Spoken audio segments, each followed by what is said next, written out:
This is Andrea Dresdell with ABC News Radio, and my guest today was one of the hottest new artists of 2009, and it looks like he's having a great 2010 already. Please welcome Jay Sean. How you doing, Jay? Hello. Hey, how are you? I'm so good, thank you.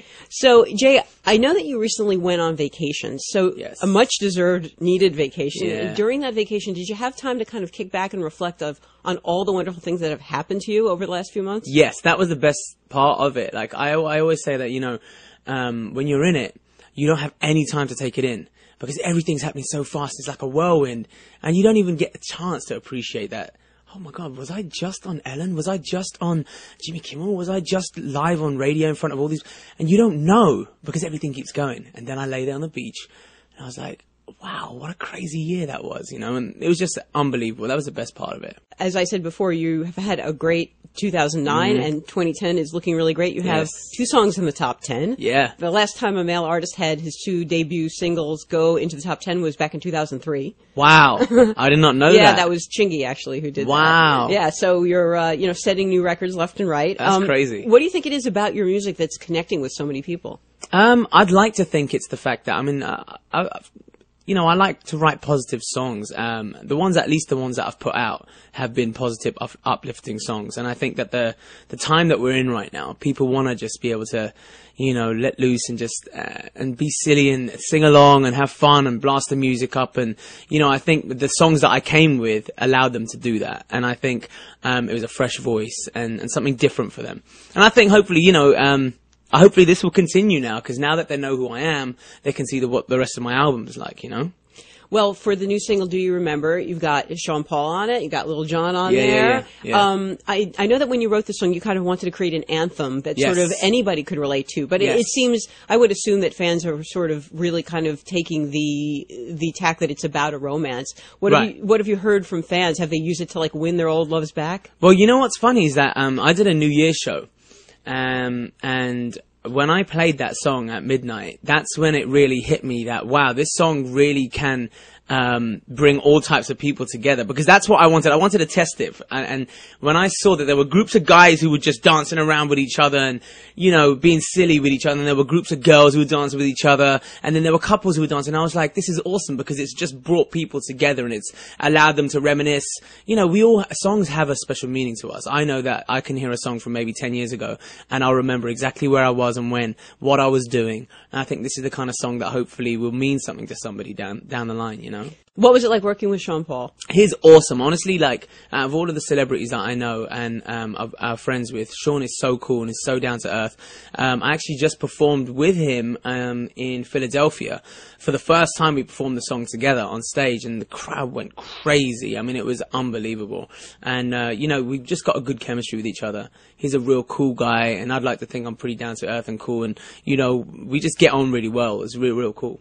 That's nice when, celebrities meet and they have things in common, because, you guys are going through something that not many people can relate to, I think, Yeah, and what's odd is that I like to talk to people who have been in the game for longer than me, or perhaps have been through more crazy experiences than I might have been through, because I like to learn off them, and I like to, and I'll sit there and I'll talk to them. I'll be like, so tell me, man, how did you get through that? What was that like for you? And, was it ever difficult? And I like to learn. I'm like a sponge, you know what I mean? So like anybody I'll talk to, if I'm lucky enough for them to be able to sit down and share their experiences with me, I love to just listen, Well, you've had some great teachers. Lil Wayne and Kevin Rudolph, like Justin Timberlake. Yep. You must have learned major things from these guys. Of course, definitely.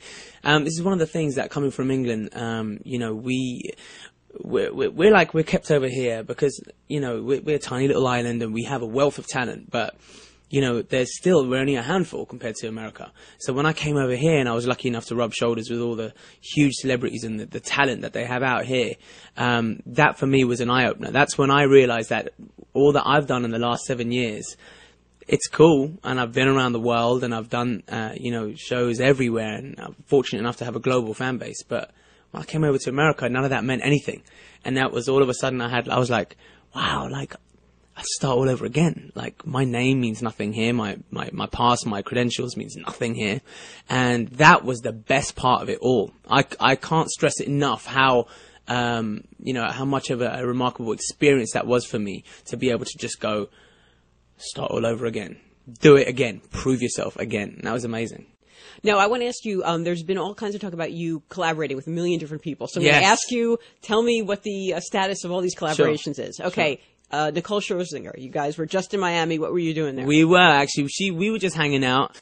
But we definitely want to write together. Which we're going to get it in because she's a great songwriter and I love writing songs too. So that's probably going to happen.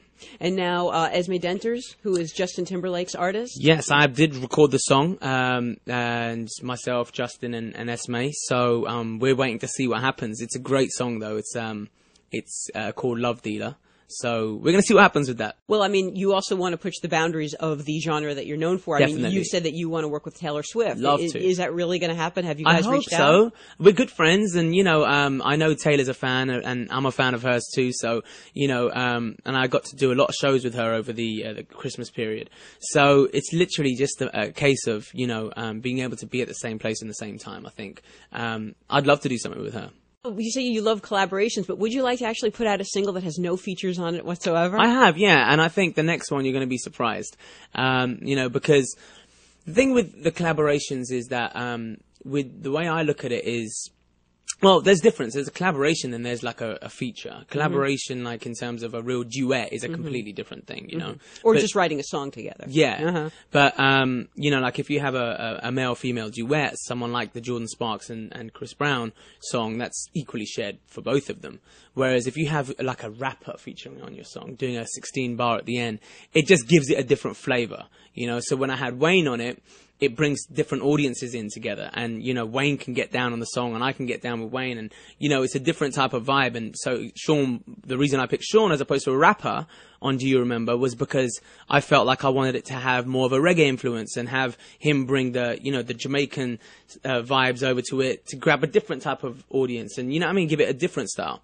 So it depends on what the song is. So for example, if I've got a nice ballad coming out, I'm not about to put a rapper on it or anybody else on it. It's going to be just me. So do you have a nice ballad coming out? I have a nice ballad in the works. Oh, tell me about it. Is it on the album or is it an album? Yes, yeah? There's a couple of songs on the album which I feel reflect your artistry more so than than these up-tempo club fun records that we do. And as an artist, I believe anyway, you show people your diversity of your influences that you had growing up, the way that you sing. The way that I sing on Down is completely different to the way that I sing on War, which is a song on my album, because I'm interpreting it in a different way and I'm playing a different character. So I like to show those different sides. Tell me about that song, I Made It, though. I mean, I think that's out now, right? Yes, that's just gone to radio.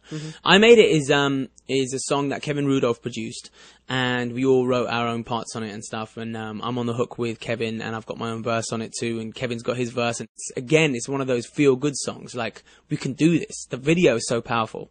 Cool. Well, we're looking forward to that. And my last question for you is, we were talking before about you interpreting different songs different ways, and it got me thinking about acting. Is that something that you have a desire to do? I do, definitely, yeah. And again, I'm aware of the cliche, singers turn actors, actors turn singers. But it's something that I've always enjoyed. I mean, when I was younger in school, we used to do this, we had a drama society, and I used to actually write plays and comedies and all sorts of stuff. And I enjoyed that because the one thing which singers face, which is really odd, and I don't know if many people really know this, is that we pretty much only play one role, one character. When we're in a music video, if you never saw this interview, and people only ever saw my music video, and all I'm ever doing is pouting and smiling, just touching up girls and singing to them and being Mr. Loverman, they'd be like, is this all he does?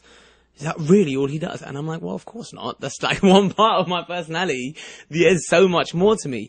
And acting allows you to do that. It allows you to play different roles. I want to play a role completely opposite to what I do in my music video. I want to play a comedic role where I can just completely, as we say in England, take the mickey out of ourselves. But I don't know if you guys, you know what I mean by that. And, if you can rip on yourself like that, it's fun to be able to do that. Okay, well, coming to a big screen near you, Jay Sean, from on your radio, on your screen, he's everywhere. Right. Thank you so much for coming by. Thank you so much. Thank you. Much appreciated. And for ABC News Radio and abcnewsradio.com, I'm Andrea Dresdale.